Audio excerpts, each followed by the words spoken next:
1번서부터 한번 보도록 하겠습니다. 이론 1번. 네. 763. 네.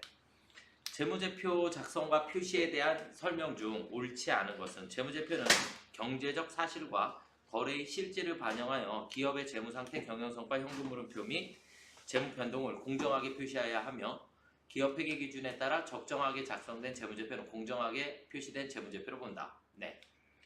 중요한 항목은 재무제표의 본문이나 주석에 그 내용을 가장 잘 나타낼 수 있도록 구분 표시해야 하며 중요하지 않은 항목의 성격이나 기능이 유사한 항목을 통합하여 표시할 수 있다. 맞죠? 재무제표의 기간별 비교 가능성 제고하기 위하여 당해 연도와 과거 연도를 비교하는 방식으로 작성한다. 맞죠? 그럼 정답 4번이 되겠네요. 재무제표의 항목의 표시나 분류 방법이 변경되더라도 정기 재무제표의 신뢰성을 확보하기 위하여 정기 항목은 재분류하지 않는다. 다시 분류해줘야 되겠죠. 그래야 비교를 할 수 있으니까. 비교 가능성 때문에. 그쵸? 네. 안 그러면 비교를 할 수 없기 때문에 비교 가능성 때문에 재분류해 주셔야 합니다. 4번이 정답 되겠고요. 자, 그 다음 문제 2번. 다음 대화에서 빈칸에 들어갈 내용으로 옳은 것은 재고자산 구입 가격은 계속 하락하고 있고 판매 부진으로 기말 재고 수량이 기초 수량보다 많은데 이 경우 재고자산 원가 결정 방법이 당기 순이익에 영향을 주는가요? 그러한 상황인 경우 뭐뭐를 사용하면 뭐뭐를 사용할 때보다 당기 순이익이 크게 계상됩니다. 이렇게 됐죠. 네, 자 그러면 우리가 지금 여기에서 일단은 보셔야지 되는 게 재고자산의 구입 가격이 계속해서 하락하고 있다 그랬죠. 그러니까 물가가 하락 중이란 얘기예요. 그러니까 문제가 주어질 때는 당연히 두 가지겠죠. 물가가 상승 중인 경우와 물가가 하락 중인 경우. 그러면 이제 우리가 이렇게 보여요. 우리가 물가가 상승 중이다 라고 하는 경우는 내 재고자산의 매입 가격이 점점점 어떻게 된다? 커진다. 맞죠? 네. 커진다라는 개념이고 물가가 하락 중이라는 얘기는 점점점 감소한다. 이렇게 돼요. 그럼 우리가 이걸 그냥 놓고 봤을 때 선입선출법이다라는 가정하에 그냥 선입선출법이면 어떻게 돼요? 앞에 있는 게 먼저 나가죠.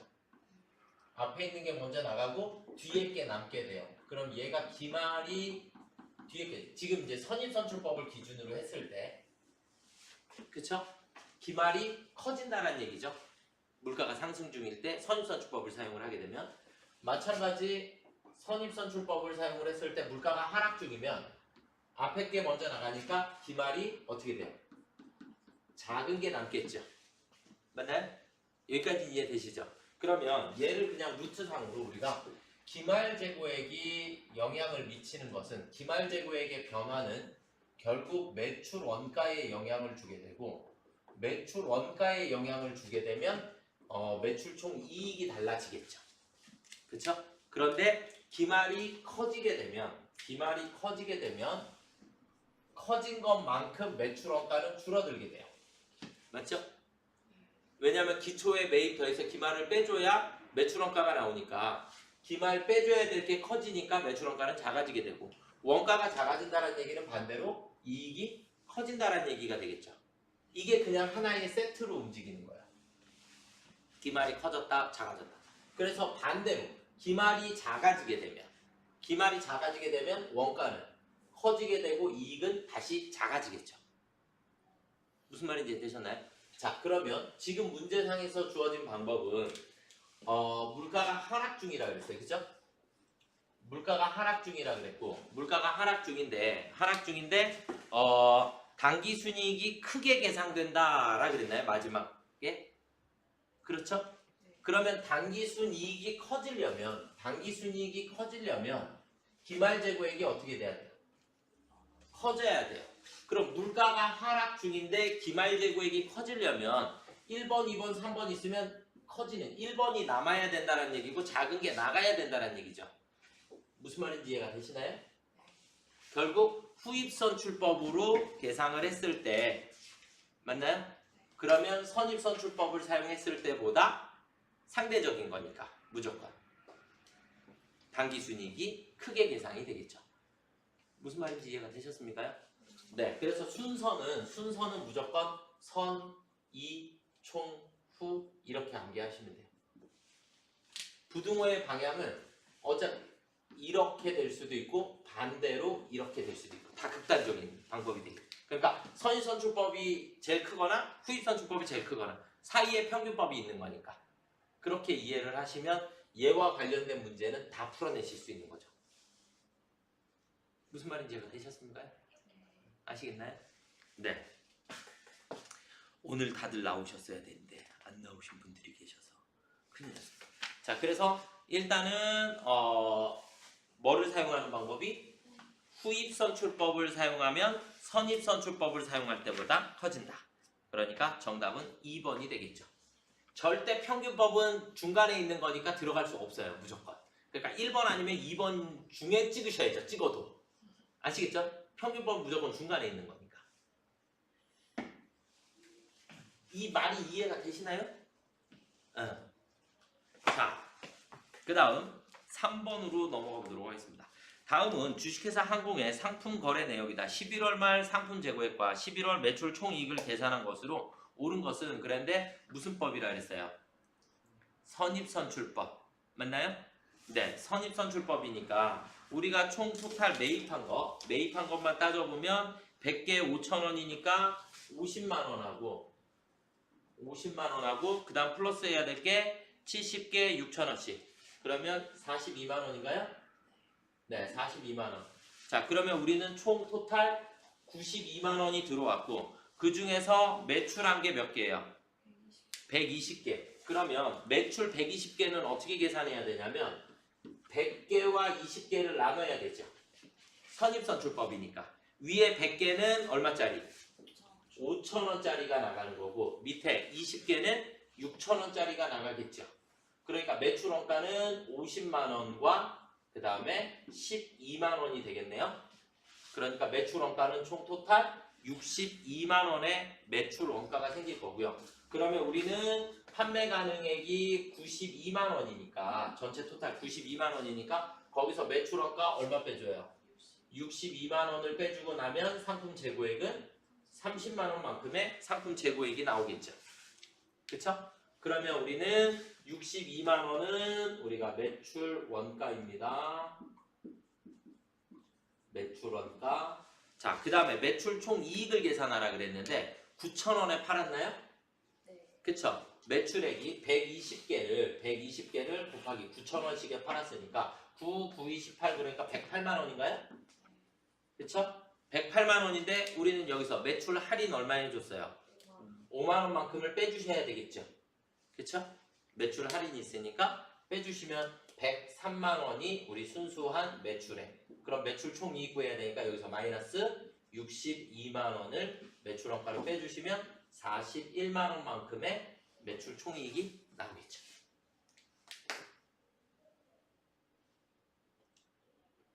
이해하셔야 합니다.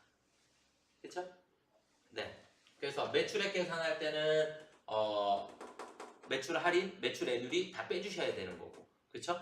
애누리나 할인은 원가에는 전혀 영향을 미치지 않아요. 환입만 원가에 영향을 미칠 수 있어요. 환입은 되돌아서 들어오니까. 근데 애누리랑 할인은 이익에서 차감하는 거예요. 이익에서. 매출 총 이익에서만 빼주시면 돼요.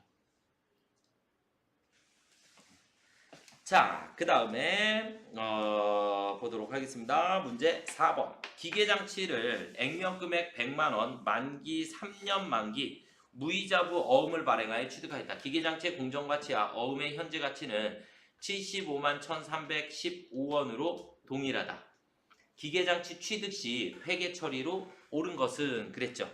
저한테 기계장치가 들어오는데 남의 것이 나한테 들어올 땐 항상 공정가치를 기준으로 해. 내 것은 장부가를 기준으로 하고. 아시겠나요? 그러니까 결국 내가 3년 후에 지급해야 할 어음의 금액, 그러니까 장기 미지급금은 100만원 갚아줘야 되겠죠. 맞나요? 네. 그래서 뭐 이 문제는 어려운 건 아니니까 그냥 여기다가 조금 짧게 적으면 장기 미지급금은 일단 우리한테 얼마가 생긴다? 300만원만큼 생기는데 기계장치는 공정가치로 들어와야 되니까 기계장치는 얼마짜리가 들어와야지 돼요? 75만 1,315원이요? 아, 이게 100만 원. 300만 원이 아니라 100만 원. 그쵸? 네, 100만 원. 그 다음에 75만 1,315원이 들어오겠죠. 그죠? 그러면 나머지는 우리가 현재 가치 할인 차금이라 그래. 그러니까 24만 8,685원만큼을 우리가 현재 가치 할인 차금이라고 하는 겁니다. 그러니까 얘는 실제 우리가 그냥 아주 간단하게 설명을 드리면 3년 후에 100만 원 갚아줄 건데 3년 후에 100만 원이 지금으로 따졌을 때 얼마냐? 무슨 말인지 되셨나요? 그 차액만큼을 우리가 현재 가치 할인 차금이다 라고 얘기를 하는 겁니다. 그래서 정답은 몇 번이에요? 3번이 되겠죠. 내 것이 나갈 때는 항상 장부가예요. 내 장부상 있는 금액. 그리고 남의 것, 내가 신규 취득한다라고 하는 거, 남의 것이 나한테 들어올 때는 항상 공정가치. 무슨 말인지 되셨나요? 그렇게 이해를 하시면 4번도 쉽게 조금 해결이 되실 거다라고 생각이 들고요. 자, 그 다음 문제 5번을 한번 볼까요? 주식회사 항공은 2017년 1월 1일에 기계장치를 100만 원에 취득하였다. 항공은 이 기계장치에 대하여 원가 모형을 적용하며 연수합계법으로 삼각한다. 2017년 말과 2018년 말 기계장치 회수 가능 금액이 각각 65만 원, 18만 원인 경우 2018년 손상차손으로 인식할 금액은 얼마인가 그랬어요. 어렵다, 그쵸? 연수합계법이다라고 하는 거 공식은 아시나요?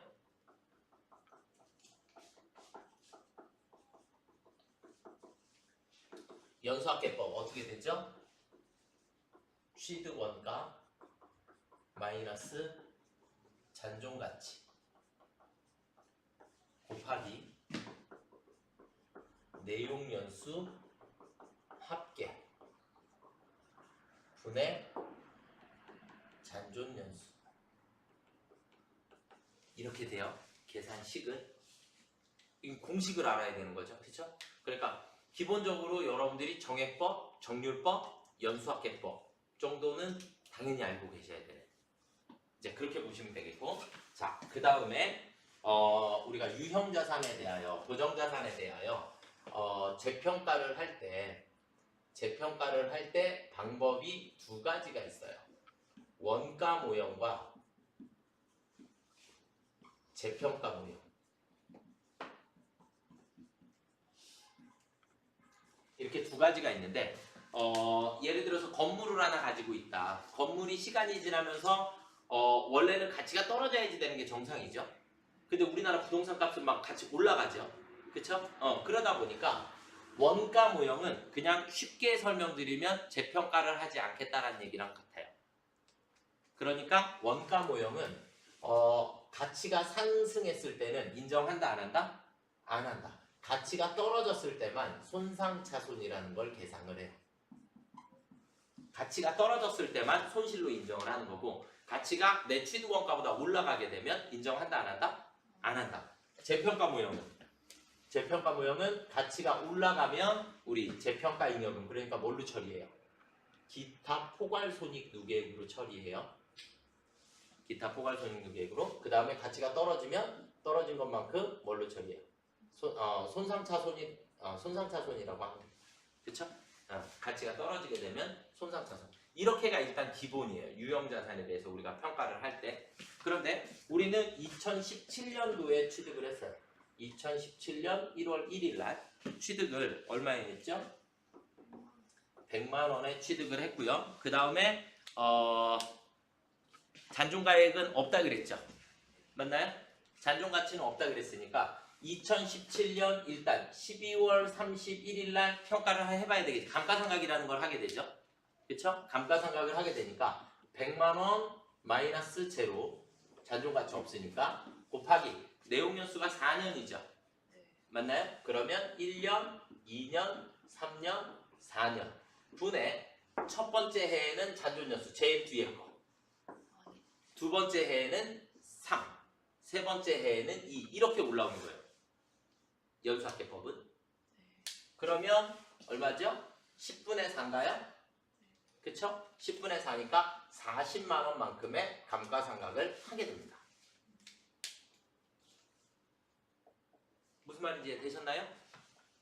그런데 우리는 2017년 말에 회수 가능액이 얼마라고 평가를 했어요? 65만 원. 그러면 우리가 2017년 12월 31일 현재 장부가액을 먼저 봐볼게요. 장부가는 내 취득원가 100만 원에서 마이너스 얼마를 빼야 돼요? 감가상각 누계에 40만 원만큼을 빼야 되겠죠. 그쵸? 그러면 내 장부가는 얼마짜리? 60만 원짜리인데 60만 원짜리인데 회수 가능액이 65만 원으로 평가가 된 거죠. 맞나요? 근데 우리 무슨 모형?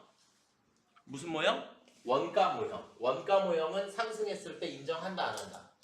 안 한다. 그러니까 여기서는 내가 평가할 필요가 없다 라는 얘기가 되고요. 그 다음에 이제 2018년 12월 31일이 되면 다시 또 감가상각 해야 되겠죠. 그렇죠? 그러면 취득원가 100만 원에 마이너스 제로 곱하기 내용연수의 합 10분의 이제 얼마가 와야 돼요? 3. 두 번째 거. 얘가 순서대로 오면 돼요. 여기 이렇게 괄호를 쳐줘야 되는 게 원래는 맞죠. 그렇죠? 그래서 3. 그러면 30만 원만큼의 감가상각을 하게 돼요. 그러면 내 장부가는 이제 100만 원에서 감가상각 누계액이 70만 원만큼이 있으니까 40만 원, 30만 원이니까. 그쵸? 그러고 나면 내 장부가는 얼마짜리? 30만 원짜리. 그런데 얘를 얼마로 평가했다? 18만 원으로 평가했으니까 30만 원짜리를 18만 원에 평가를 했기 때문에 우리는 여기서 얼마만큼? 12만 원만큼의 뭐를 계산할 수 있다? 손상차손이라는 걸 계산할 수 있다. 무슨 말인지 이해가 되시나요? 아시겠나요?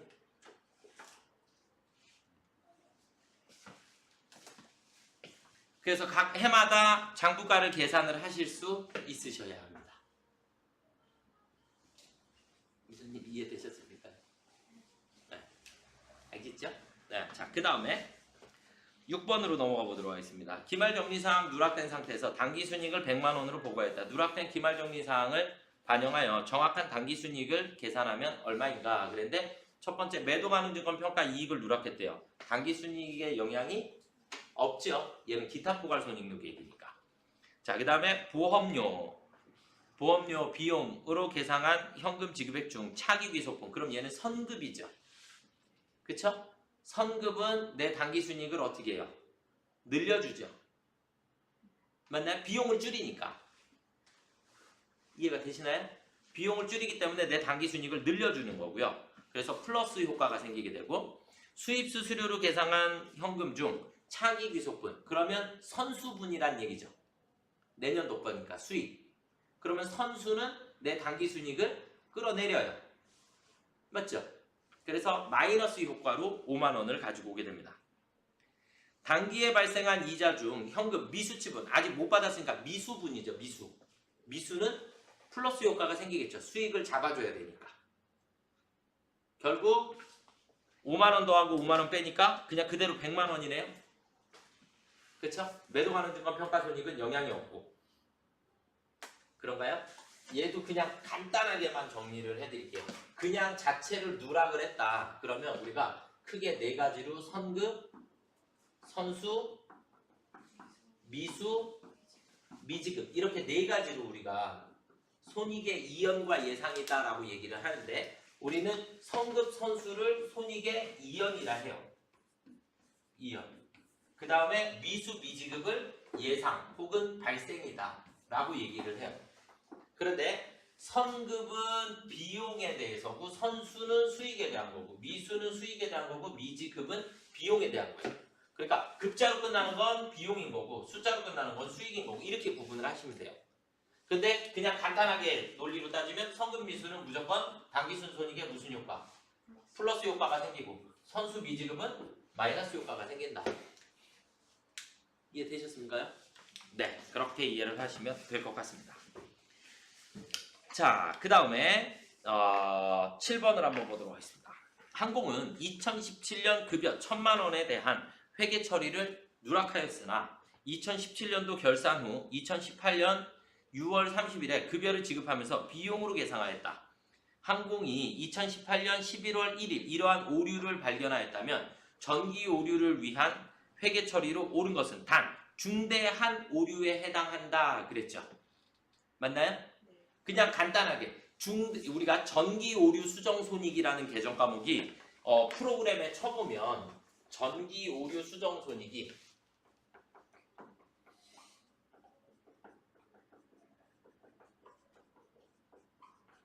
손익이라는 말은 손실과 이익 개정 과목 두 개인 거죠. 그죠? 두 개인 거고 얘가 처리되는 방식은 두 가지. 그러니까 우리가 중대한 오류냐 중대한 오류이면 얘는 잉여금의 증감으로 처리를 하게 되고요.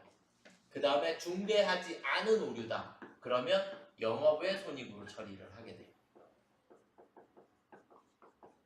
그러니까 지금 문제상에서는 처리를 뭘로 했다? 중대한 오류로 처리했으니까 전기오류 수정손익을 잉여금의 증감으로 처리를 해야 하고 그 다음에 단기에 우리는 뭘로 처리해놨어요? 급여라고 처리해놨다 그랬죠. 그러니까 단기의 급여는 아니니까 단기 급여가 없어져야죠. 이해가 되시나요? 단기 급여가 없어지는데 이 급여가 없어진 100만 원은 전기분입니다. 라는 얘기예요.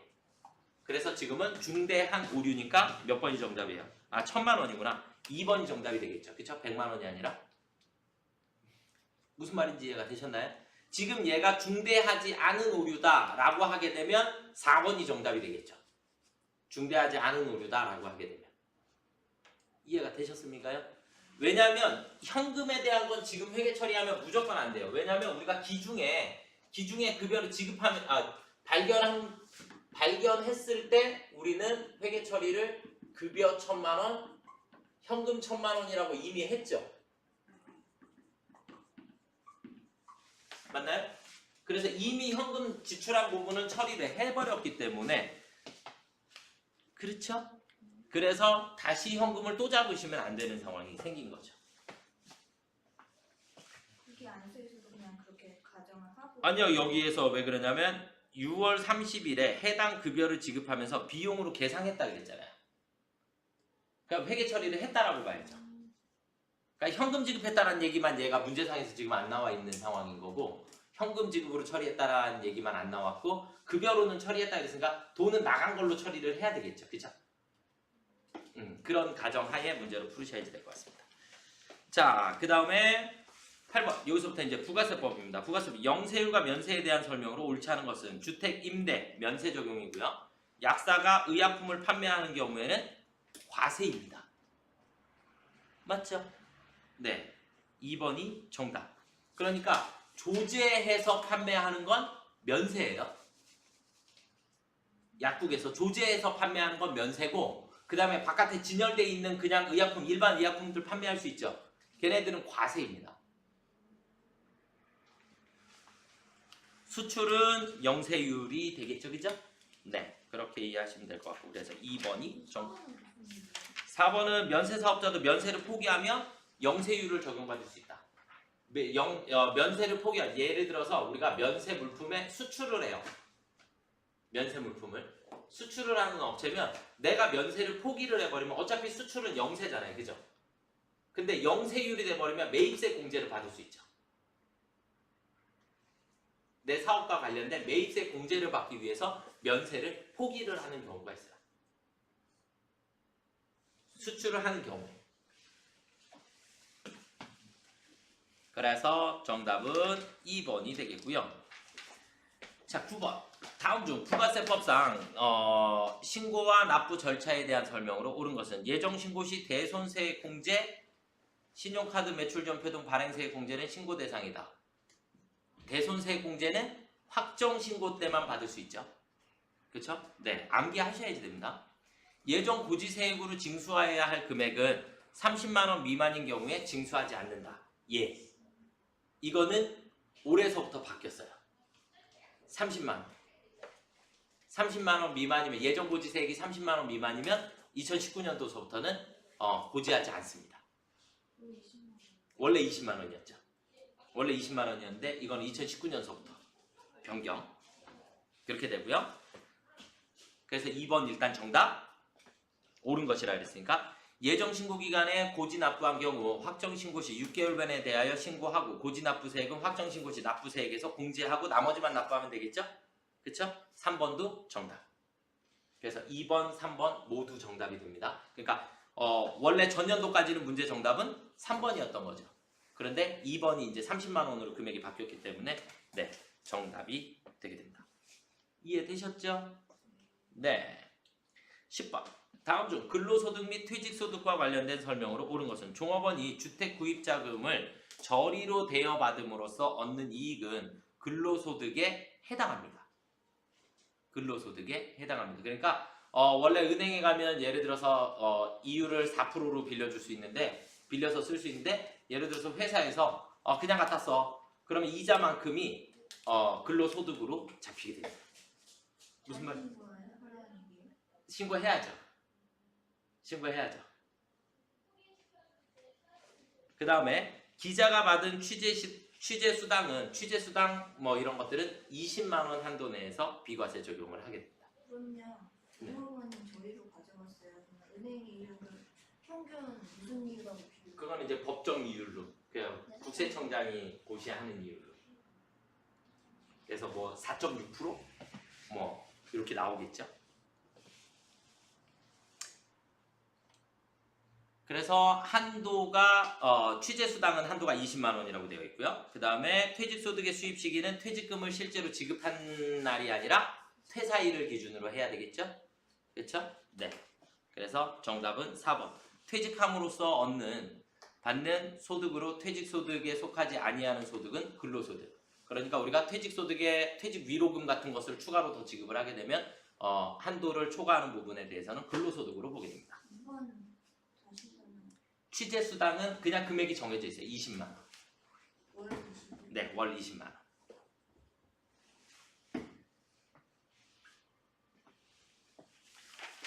수당의 한도를 다 외우셔야 할까요? 제가 볼 때 그렇게까지는 필요 없을 것 같은데 기본적으로 뭐 10만 원, 20만 원 이렇게 되는데 제 책에 지금 찾아드릴게요.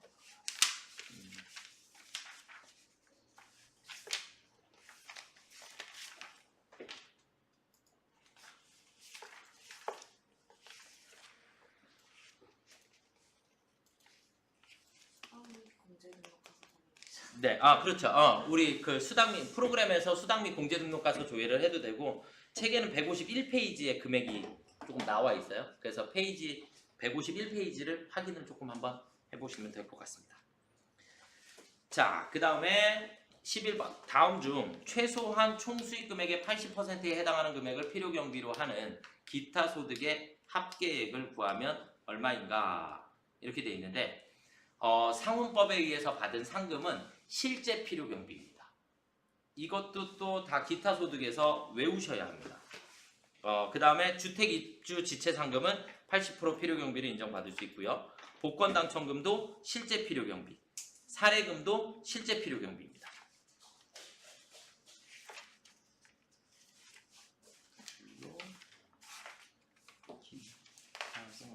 기타 소득. 그래서 얘는 154페이지에 보시면 154페이지에 기타 소득, 그 다음에 실제 필요 경비인지 아니면 80%인지, 그 다음에 일반적으로는 이제 70%뭐 이렇게 또 바뀌어 있는 경우가 많기 때문에 그 부분들은 조금 암기를 하셔야 될 것 같고요. 2019년도서부터는 기타 소득의 대부분이 60%의 필요 경비를 또 가지고 가게 됩니다. 60%. 그래서 이것도 올해 이제 개정되는 부분이기 때문에 지금 문제상에서는 뭐 80% 이렇게 나와 있지만, 그래서 주택 입주 지체 상금 어디에 나와 있나요? 154페이지에 주택 입주 지체 상금 제일 밑에 거기에는 총수익 금액의 80% 또는 실제 필요 경비, 그러니까 맥시멈이니까 최소한이 80%란 얘기가 되겠죠. 그렇죠? 네, 그렇게 보시면 될 것 같고요. 그 다음에 이제 옆에 오른쪽 페이지에 하나, 둘, 세 번째 점에 보시면 원작자의 원고료, 이제 우리가 제일 많이 나오는 게 원고료 이런 것들 많이 나오게 되는데 얘는 올해까지는 70%였고요. 전년도까지는.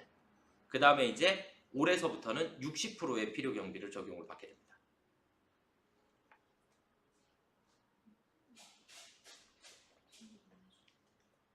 그래서 네, 점점 줄어들고 있다 이렇게 보시면 될 것 같고요. 우리 시간이 없겠다. 네, 그래서 일단은 주택 입주 지체 상금만 80%의 필요 경비를 가지고 갈 수 있다.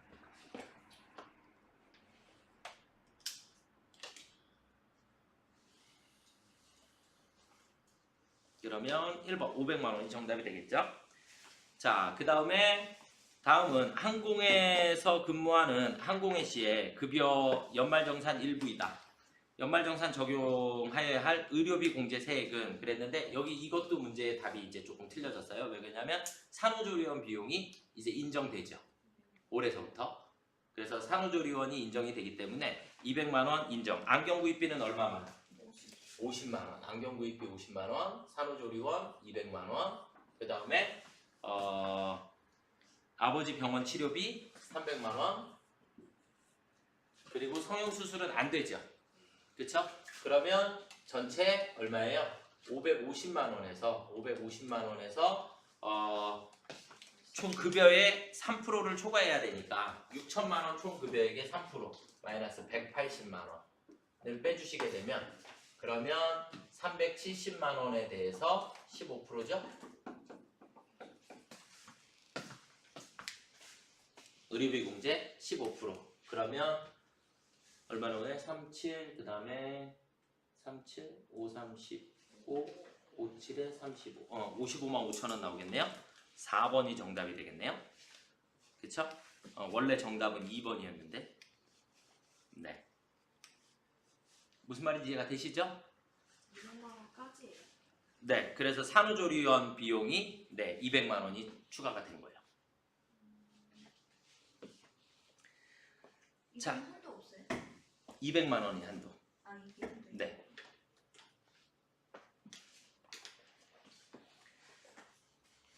이것도 이제 19년도 세법이 개정이 된 부분이라. 네.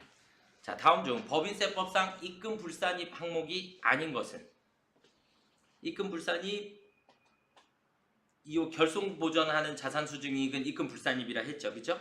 네. 2월 입금 송금에 산입한 금액 중 환입된 금액은 입금으로 봐야죠. 그쵸? 송금으로 갔다가 환입됐으니까. 네. 4번이 정답. 다음은 제조업을 영위하는 내국법인인 항공이 제5기 사업년도에 계상한 비용이다. 각 사업년도 소득금액 계산 시 송금에 산입되지 아니하는 금액을 구하면 얼마인가? 송금이다라고 하는 것은 기본적으로 여러분들이 회사에서 실질적으로 사용하는 비용이다. 이렇게 보시면 되죠. 그렇죠? 그래서 그냥 쉽게 구분하시는 거는 지배주주 갑에게 지급한 여비 100만 원. 임원 사용인 아니래요. 그러면 근무하는 사람이 아니죠. 그런 사람한테 주면 된다 안 된다? 안 된다. 그러니까 송금 불산입 이렇게 보시면 되겠고요. 상여금 송금 맞겠죠? 그렇죠? 그 다음에 법인세 송금 불산입이죠? 맞나요? 네. 그 다음에 판매 장려금은 판매비와 관리비 비용으로 인정해야 되겠죠? 네. 송금 산입이니까 송금 불산입 송금에 산입되지 아니하는 금액은 220만 원 이렇게 보시면 되겠죠. 가하고 다. 15번 법인세 차감 납부할 세액은 얼마인가 그랬어요. 그러면 사업년도 소득금액이 1억 원이고요. 그 다음에 결손금이 1,000만 원이 구기에 발생, 전기에 발생했던 거니까 공제받을 수 있죠. 그러면 9천만 원의 소득금액이 나오겠죠. 일단 여기까지 9천만 원의 소득금액이 나오면 거기에다가 곱하기 뭐 해야 돼요? 세율 몇 프로래요? 10%. 2억 원 미만이니까 2억 원이 안 되니까 10%. 그러면 우리가 납부해야 할 세액은 900만 원만큼을 납부를 해야 하는데 거기에서 세액 공제를 200만 원을 받고 기납부세액 100만 원이 있으니까 300만 원만큼을 빼주시면 되겠죠. 그러면 얼마 납부해요? 600만 원만큼을 납부를 해주시면 되겠죠. 1번이 정답이 되겠네요. 무슨 말인지 이해가 되셨나요?